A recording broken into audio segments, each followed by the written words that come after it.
Good evening, ladies and gentlemen. How are we getting on? So, Bethesda have a new blog post for us today, giving us a few more details about what's coming in the next patch, which will be patch 13.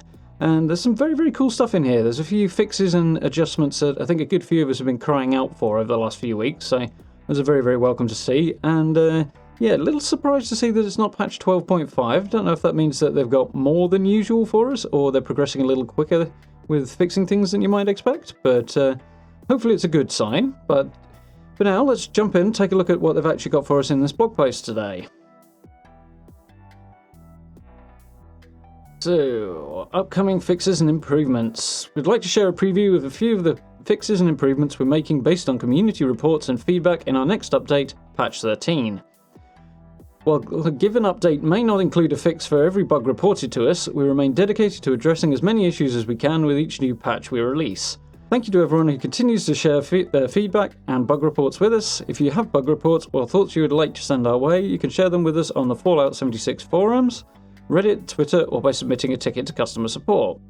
So if you have a look down in the description, you should find a link over to this blog post as well. So if you want to trace those links that you can see here, then that's available to you there. So yeah, a bit interesting that they're going straight for patch 13.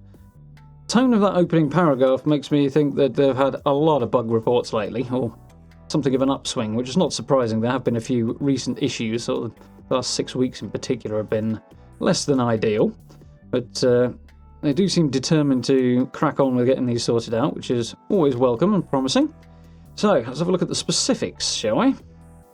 Vault 94 rewards. We're currently evaluating our Vault mission rewards, and we are going to make a couple of changes in our next update. As mentioned last week, patch 13 fixes the bug that caused the drill to show up in the legendary loot list. We're also looking to increase the amounts of XP, components, and aid items you earn when completing a mission, and we will have more details on that when we get closer to the patch, about what we'd expect. So, a lot of people have had issues with the reward to cost ratio of running the Vault raids. They feel they're not getting enough value out of the rewards compared to the cost in stim packs and other things that you incur when you run the raids. So, good to see they're looking at this. I know there has been a lot of feedback on that. So, yeah, an increase in what we're looking at, components, XP, aid items. These are the big things that you're not getting anywhere near enough of, so it's a promising start here at the least, so look forward to seeing exactly how this goes. Server stability and disconnects. This has been a personal bugbear of mine the last few weeks. We're investigating reports from the community about experiencing reduced performance and more frequent disconnects following patch 12, including reports of lag and disconnects inside Vault 94. Performance and stability are among our top priorities, and we're actively working to make additional improvements on these fronts whenever possible. So, kind of knew that anyway. They're always working on it, always doing regular server maintenance, always something in each patch about server stability, so good to know that they're addressing that up front. I did notice with patch 12 there wasn't as much in there as I would have liked to have seen about server stability and performance. Did alarm me a little bit, and unsurprisingly as a result of that there was not a great deal of progress made post patch 12 on that. So hopefully by putting this out here it implies that they're going to have a much bigger emphasis in patch 13 on that, because it's definitely something that we very, very much need, and fingers crossed that they can pull this off. I'm sure it's not an easy thing to fix. Hopefully they'll make some strides with this next patch. Power armor exit bug. Yeah, another one I keep running into. Probably because my current character I'm playing is more power armor focused than usual. So it's probably why I'm encountering it more. But yeah, annoying to say the least. We're narrowing in on a fix for a bug that can cause game controls to become unresponsive after you exit power armor. That pretty much covers exactly what I've been encountering, so yeah. Good, please, let's have this. Bring it on. This has proven to be a complex issue to solve. Interesting. And we're planning to address this as soon as possible. We'll keep you updated on the status of this issue as we close in on releasing a fix. So, they're making progress, but they're not saying that this will be present in the next patch, which is interesting. It must be more complex than they're implying, but we know back in patch 11, which, yeah, let's be fair, did not go well, they addressed a lot of stuff to do with power armor, and that's basically when this bug popped up. So presumably somewhere in there, some interconnected thing is going on that's causing this issue. So hopefully they'll get that sorted soon. But good to know they are working on it, because, yes, that's particularly frustrating as well. So, away from the big issues, some more interesting quality of life things that they're targeting, which are quite cool. Armour penetration. We've heard your feedback that non-ballistic weapons should benefit from armour penetration effects, and with patch 13, they will. Cool. As an example, energy weapons with the anti-armour legendary attribute will now bypass energy resistance. So I'm not sure if that means that my Gatling laser, which has that particular legendary attribute, is doing nothing. It sounds like it would bypass ballistic damage but not energy as it currently stands. But given that it only does energy damage, that would effectively negate the usefulness of the mod, which is unfortunate. Hopefully that then means that it will cut through enemies with high energy resistance much more quickly than it currently does. Be good. I can't think off the top of my head what enemies actually have specific resistances to energy damage, but either way, it should increase the effectiveness of the weapon, which is welcome. It certainly addresses an imbalance, which is cool. So, Scout Armour mods. We're adjusting individual Scout Armour mods so that their descriptions and names better communicate which piece of armour they correspond to. Okay, haven't spent a lot of time with the Scout Armour, so I can't really say whether or not that's an issue. I presume it's a little bit confusing from the tone of this.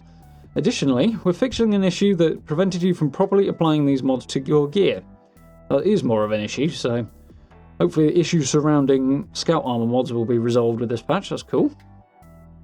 So, Possum Scout badges. This is interesting because I've noticed this change, but I thought it was a deliberate one, not a bug, and I'm still not entirely convinced that it wasn't a bug. That it is a bug, rather. But either way, it's good to see this change coming because Possum Scout badges are kind of a pain in the neck to get at the moment, so once you've got your first 8 and you've got your first backpack mod, then that's good, but if you want to then gain any others, the ability to switch them out if you decide that your first choice is not the right one for you, that currently takes a very long time, so it'd be good to see that change. So, details. We've investigated and confirmed player reports that Possum badges are no longer being awarded after completing the Campfire Tales event with Stings and Things and Operation Tidy daily quests. So, theoretically, those should be giving you the Scout badges, and they're not. And I thought that, as I say, this was a deliberate change, but apparently not.